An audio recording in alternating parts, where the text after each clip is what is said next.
कभी सोचा है, जो लोग तुम्हें सिर्फ तब याद करते हैं जब उन्हें जरूरत होती है, वो कभी तुम्हारे अपने नहीं होते।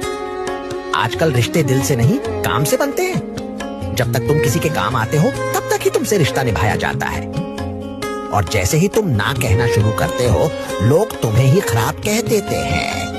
इसलिए हर मुस्कान के पीछे का सच समझो, जमाना जरूरत का साथी है, वफा का नहीं।